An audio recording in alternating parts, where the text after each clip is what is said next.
I numeri sono lì, nero su bianco, quelli dei nuovi migranti di cui ciascun comune della Marca dovrebbe prendersi carico, soprattutto quelli che finora hanno detto no.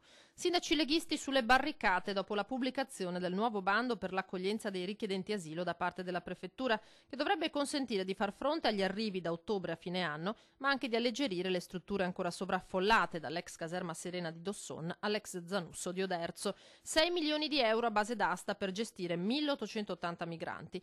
Alcuni comuni non hanno raggiunto la quota stabilita dall'ANCI, come Castelfranco, dove di profughi ce ne starebbero, secondo i conti dell'ufficio del governo, altri 104. Invito il signor prefetto, a dire al Ministero che Castelfranco, accogliente cittadina della Marca Trevigiana, non è disposta ad accogliere migranti che sappiamo essere per l'80% clandestini presso strutture del pubblico ente. 82 la quota ancora spettante a Conegliano, 103 a Montebelluna, 37 a Riluttante Volpago, 59 a Paese, 55 a Villorba, dove il sindaco Marco Serena in una nota ironizza su un bando che lede la libera concorrenza di un mero business.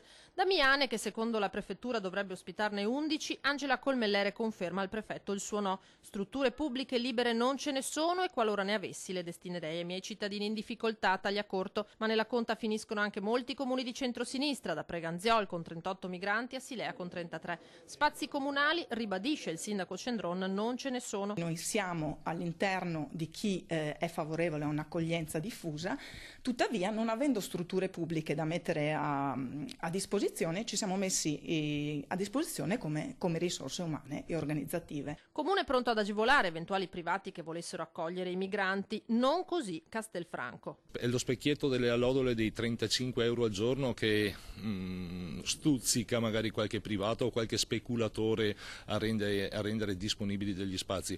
Quando dovessero per qualsiasi motivo esserci dei problemi, non vengano a bussare alla porta del municipio.